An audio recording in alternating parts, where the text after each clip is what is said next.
the beginning of this morning's program, their names were scrolled on the big screen behind me. Now we would like to ask all of the distinguished fellows of the AAPA to stand to be recognized. You have earned a round of special applause. So please, distinguished fellows.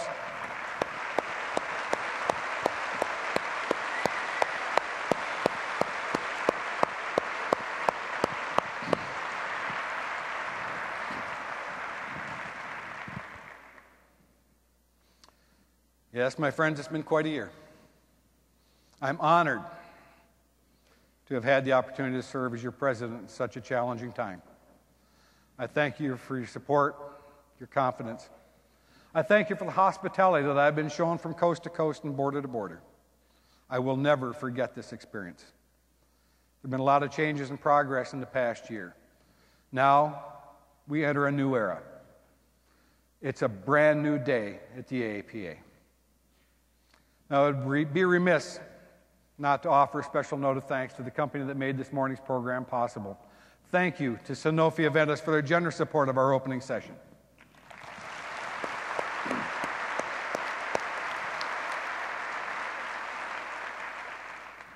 And now, ladies and gentlemen, it's my great pleasure to introduce the AAPA's president-elect and next year's president, Ms. Cindy Lord.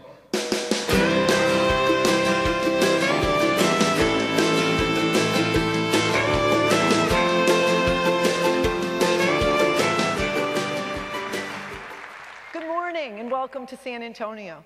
Those of you who know me know I'm a loyal Boston Red Sox fan, so I must ask your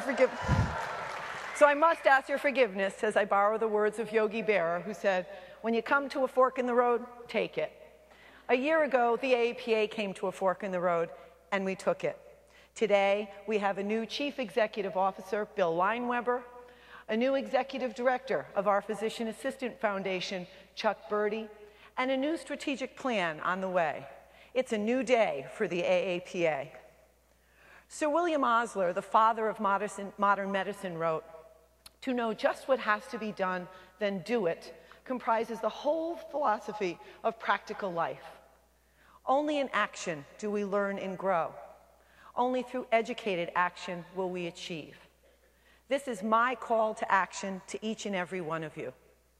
To rescue a healthcare system in crisis, to improve PA practice, to eliminate healthcare disparities, to achieve public awareness for PAs, and to achieve all that each of you has asked of the AAPA will require each of you to step up and get involved.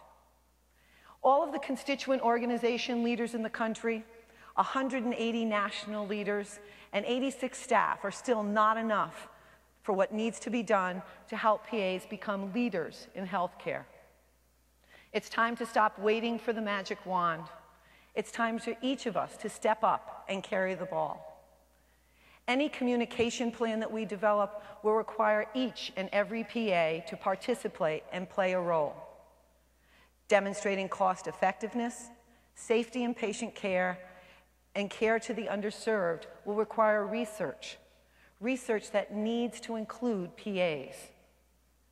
Enhancing existing external relationships and developing new partnerships will require organized collaboration between AAPA leaders, our PA specialty organizations, our physician colleagues, and staff.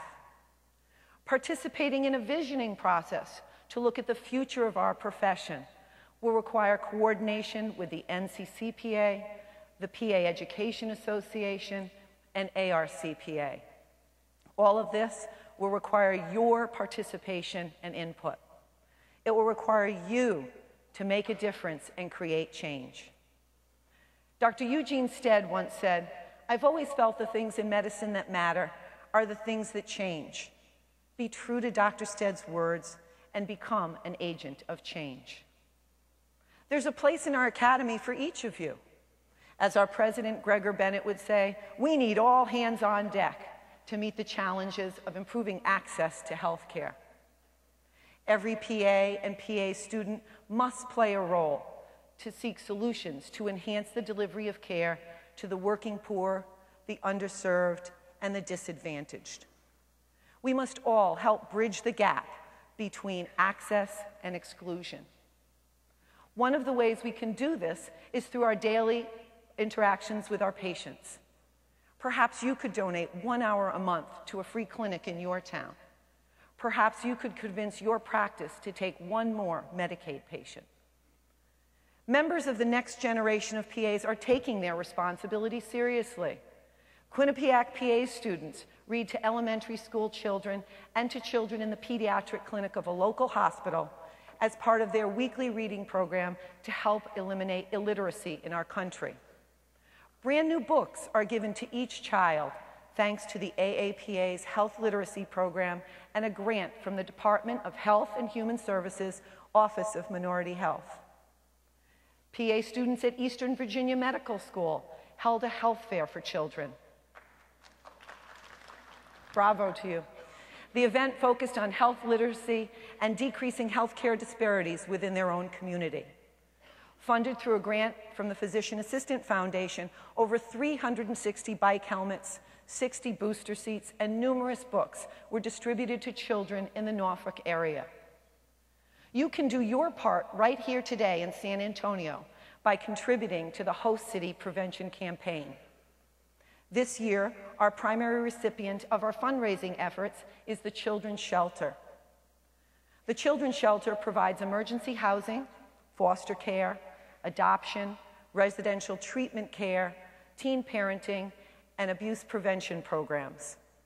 Every shelter has a library where volunteers read with the children. When the children leave the shelter, they're allowed to select 2 new books from the library to take with them. The Children's Library will get a big lift in a few days as they receive hundreds of books generously donated from our students, from PA student societies all over the country. Let's hear it for those students.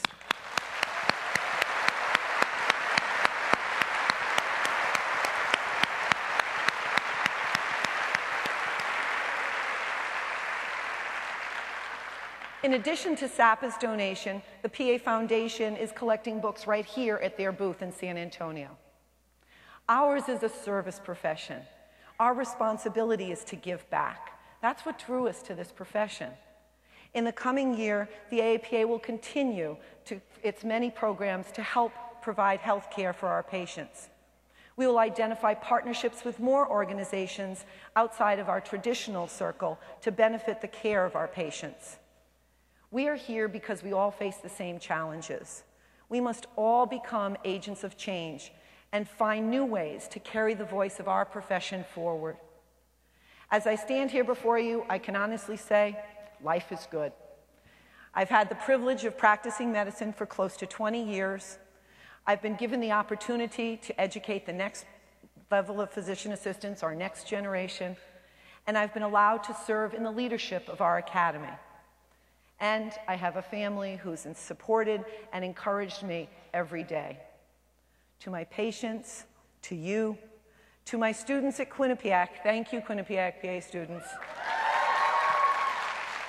To my coworkers who put up with my travel time, and to my family, especially to my son Alex, who's here today, who traveled from Connecticut to be with me.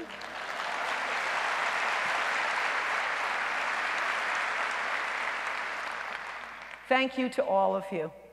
Please join me in giving back to our communities and to our patients. Please join the AAPA in creating change in our healthcare system. I look forward to serving you as your president in the days ahead and to working with all of you as members of the AAPA. Thank you and enjoy the conference and San Antonio.